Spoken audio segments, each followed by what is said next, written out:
Hi, എല്ലാവർക്കും നമസ്കാരം. കർക്കിടക മാസം തുടങ്ങിയിരിക്കുന്നു.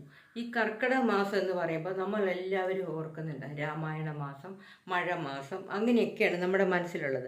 പക്ഷേ ഇത് എന്താണ് ഈ കർക്കിടക മാസത്തിൻ്റെ പ്രത്യേകത എന്താണ്, ഈ രാമായണ മാസം എന്താണ്, അതൊന്നും അറിയാത്ത ഒരുപാട് ആൾക്കാരുണ്ട്.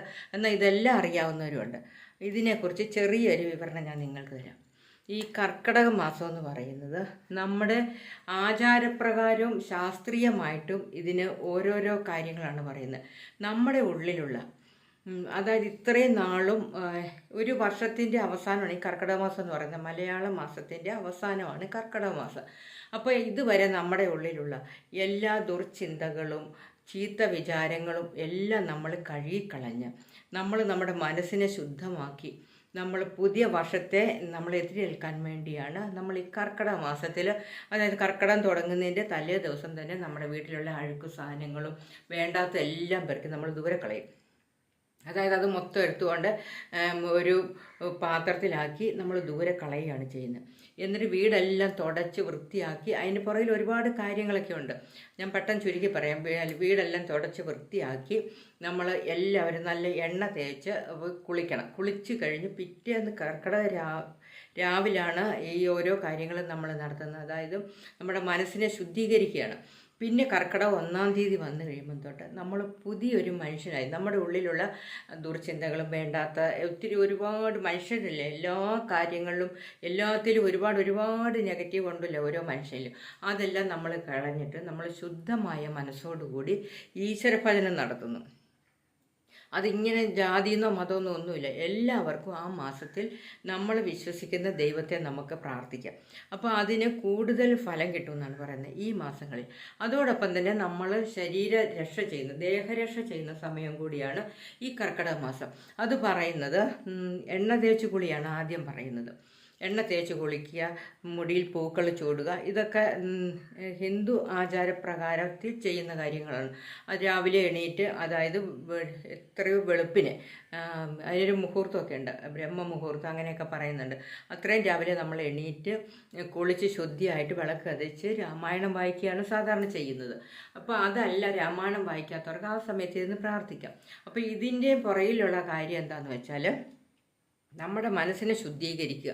അതാണ് നമ്മൾ ചെയ്യുന്നത്, അല്ലാതെ മറ്റൊന്നിനും വേണ്ടിയല്ല. ഈ രാമായണം എന്ന് പറയുന്ന രാമൻ എന്ന വ്യക്തി ഒരു മനുഷ്യൻ്റെ മനസ്സിൽ ഉണ്ടാകുന്ന ചലനങ്ങളും വ്യതിയാനങ്ങളും അതിനകത്തുള്ള സംഘർഷങ്ങളും മുഴുവനും ഈ രാമായണത്തിലൂടെയാണ് കാണിക്കുന്നത്. അതിനകത്ത് ഏറ്റവും കൂടുതൽ കാണിക്കുന്നത് ഒരു മനുഷ്യൻ എങ്ങനെ ആയിരിക്കണം, എങ്ങനെയാണ് അവൻ ജീവിക്കേണ്ടത്, ഒരു സമൂഹം എങ്ങനെ ആയിരിക്കണം, വ്യക്തികൾ എങ്ങനെ ആയിരിക്കണം, ഒരു സ്ത്രീ എങ്ങനെ ആയിരിക്കണം, ഇതെല്ലാമാണ് രാമായണത്തിലൂടെ കാണിക്കുന്നത്. അല്ലാതെ അതൊരു ജാതിയുടെ അടിസ്ഥാനത്തിലല്ല, ഒരു വ്യക്തികളെക്കുറിച്ചാണ് പറയുന്നത് മുഴുവൻ. മാതാപിതാക്കളോടുള്ള ബന്ധം എന്തായിരിക്കണം, മക്കളോടുള്ള കരുതൽ എന്തായിരിക്കണം, സമൂഹത്തോടുള്ളത് എങ്ങനെയായിരിക്കണം, ഇതൊക്കെയാണ് കാണിക്കുന്നത്. പിന്നെ വേറൊരു കാര്യം എന്ന് പറഞ്ഞാൽ കർക്കിടക മാസത്തിലാണ് ഈ ബലിതർപ്പണം നടക്കുന്നത്. അതെന്താണെന്ന് വെച്ചാൽ, ബലിയിടുക എന്ന് പറയുന്നത് എല്ലാവർക്കും ചെയ്യാവുന്ന കാര്യമാണ്.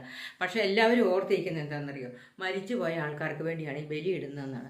മരിച്ചു പോയ ആൾക്കാർക്കാണ് ബലി ഇടുന്നത്, അതൊക്കെ. പക്ഷെ നമ്മുടെ മാതാപിതാക്കളോ അല്ലെ ആരെങ്കിലും നമുക്ക് വേണ്ടപ്പെട്ടവർ മരിച്ചു പോയാലാണ് ബലി ഇടുന്നതെന്നാണ് ഒരു വിശ്വാസം. പക്ഷെ അത് തെറ്റാണ്. ഈ ബലി ഇടുക എന്ന് പറയുന്നത് നമ്മുടെ ഉള്ളിലുള്ള ജീന്, നമ്മുടെ കാർന്നവർ, അതായത് 32 തലമുറയ്ക്ക് മുമ്പുള്ളതിൻ്റെ വരെ ഒരു ചെറിയ അംശം നമ്മുടെ ഉള്ളിലേക്ക് വരുമെന്നാണ് പറയുന്നത്. അതായത് ആ സ്വഭാവത്തിൻ്റെയും ആ എല്ലാ കാര്യങ്ങളും നമുക്ക് പകർന്നിട്ട് നമ്മൾ 7 തലമുറ വരെയുള്ള കാര്യങ്ങൾ നമ്മൾ ചിന്തിക്കുന്നത്. പക്ഷേ ശാസ്ത്രം കണ്ടുപിടിച്ചിരിക്കുന്ന ഈ 32 തലമുറ മുമ്പുള്ള ആൾക്കാരുടെ ചെറിയ ചെറിയ സ്വഭാവങ്ങൾ പോലും നമ്മളിലേക്ക് പകർന്നു കിട്ടുമെന്നാണ് പറയുന്നത്. അപ്പം നമ്മൾ ഈ 7 തലമുറയാണ് നമ്മൾ മനസ്സിലാക്കിയിരുന്നത്. പക്ഷെ അതെന്തിനാന്ന് വെച്ചാൽ കഴിഞ്ഞു പോയ ജന്മത്തിൽ, അതായത് കഴിഞ്ഞ നമ്മുടെ മാതാപിതാക്കളുടെ അവരുടെ പരമ്പരകളുണ്ടല്ലോ, അവരുടെ ഒരു അംശത്തിൻ്റെ ഇങ്ങനെയാണല്ലോ നമ്മളിലേക്ക് വരുന്നത്. ആ ജീനുകൾ അവർക്ക് വേണ്ടി അവരുടെ ഓർമ്മയ്ക്കായിട്ട് നമ്മൾ ബലിതർപ്പണം ചെയ്യുന്നു. അതോടൊപ്പം തന്നെ വരും ഭാവി തലമുറയ്ക്ക്, ഇപ്പോഴത്തെ മാത്രമല്ല ഇനി മുന്നോട്ടുള്ള കാര്യത്തിനും മുമ്പ് നടന്ന കാര്യത്തിനും ഇതിനെല്ലാം കൂടി ഒരു പ്രാർത്ഥനയാണിത്.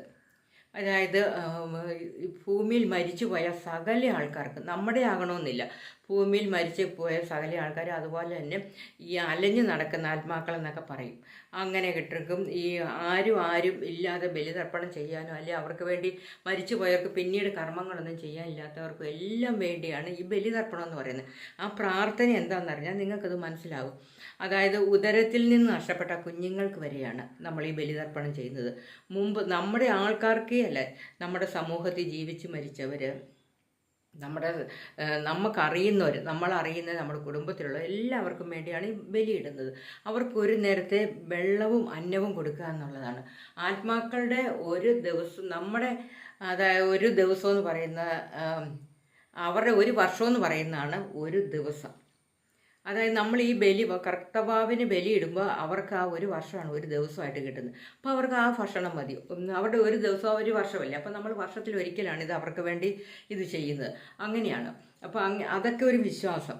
പിന്നെ ശാസ്ത്രീയമായിട്ട് പറയുമ്പോൾ ഇതാണ് അതിന് പറയുന്നത്. നമ്മുടെ ബലിതർപ്പണത്തിൻ്റെ മാത്രമല്ല, സൂര്യനും ചന്ദ്രനും ഭൂമിയും ഒരേ രേഖയിൽ വരുന്ന സമയത്താണ് ഈ കർത്തവാവെന്ന് പറയുന്നത്. അപ്പോൾ അത് എല്ലാവർക്കും അത് അനുകൂലമായി നിൽക്കുന്ന ഒരു സമയമാണ്. അപ്പോൾ എല്ലാ ജാതിമത ഭേദമന്യേ എല്ലാവർക്കും മരിച്ചവർക്ക് വേണ്ടി, അവർക്ക് സ്വന്തക്കാർക്കല്ല, ഈ സമൂഹത്തിൽ നമ്മുടെ ഈ ലോകത്ത് മരിച്ച എല്ലാ പുണ്യാത്മാക്കൾക്കും എല്ലാവർക്കും വേണ്ടിയുള്ള ബലിയിടലാണത്. അവർക്ക് വേണ്ടിയുള്ള ഒരു പ്രാർത്ഥനയാണ്. പിന്നെ പറയാമെന്ന് വെച്ചാൽ, ഇപ്പം കൂടുതൽ ഈ കർക്കിടക മാസം നല്ല ഫുഡ് കഴിക്കണമെന്നൊക്കെ പറയും. അതായത് കൂടുതലും ഇലക്കറികൾ. അപ്പം നമ്മുടെ ശരീരമൊക്കെ തീർത്തും ലോലമായിട്ടിരിക്കുന്ന സമയമാണ് ഈ മാസം എന്ന് പറയുന്നത്. അപ്പോൾ നമ്മൾ ശരീരത്തെ നമ്മൾ പുഷ്ടിപ്പെടുത്തുകയാണ്. അതോടൊപ്പം തന്നെ ഈ എല്ലാ ലതാദികളും പുനരുദ്ധരിക്കുകയാണ്, പുനർജീവൻ കിട്ടുവാണ്. അതുവരെ വേനലിൽ കരിഞ്ഞുണങ്ങിക്കിടന്ന എല്ലാ ജീവനം കിട്ടുവാണ്. അപ്പോൾ അതുപോലെ തന്നെയാണ് നമ്മുടെ മനുഷ്യർക്കും ശരീരത്തിന് പുനർജീവൻ കിട്ടുവാണ്. അതിനു വേണ്ടി നമ്മൾ അപ്പോഴെന്താണോ നമ്മൾ ഈ കർക്കിടക മാസം ചെയ്യുന്നത്, അത് നമ്മളെ ശരിക്കും എഫക്റ്റീവായിട്ട് മാറുമെന്നാണ് പറയുന്നത്. അതുകൊണ്ടാണ് കൂടുതലും ഇലക്കറികൾ കഴിക്കണമെന്നൊക്കെ പറയുന്നത്. അതുപോലെ തന്നെ കർക്കിടക കഞ്ഞി, അത് പലതരം ഔഷധങ്ങൾ കൂട്ടിയുള്ള കഞ്ഞിയാണ്. അതൊക്കെ നമ്മുടെ ശരീരത്തിന് വേണ്ടിയാണ്. അതിൻ്റെ എല്ലാം ഒരു കാരണമെന്ന് പറയുന്നത് നമ്മുടെ മുമ്പോട്ടുള്ള ജീവിതം, നമ്മുടെ മനസ്സ് ശരീരം ശുദ്ധീകരിക്കുക എന്നുള്ള കാരണങ്ങളാണ് ഈ കർക്കിടക മാസം, കർക്കിടക വാവും ഒക്കെ കൊണ്ട് ഉദ്ദേശിക്കുന്നത്. ഇപ്പം ചെറുതായിട്ട് പിടികിട്ടിയില്ല എല്ലാവർക്കും. ഇത് കൂടുതൽ പറഞ്ഞുകൊണ്ടിരിക്കാൻ സമയമില്ലാത്തതുകൊണ്ട് ഞാൻ ഇനി വേറൊരു വീഡിയോയിൽ ഇതിനെക്കുറിച്ച് കൂടുതലായിട്ട് നിങ്ങൾക്ക് പറഞ്ഞുതരാം. ഇപ്പം ബൈ, സീ യു.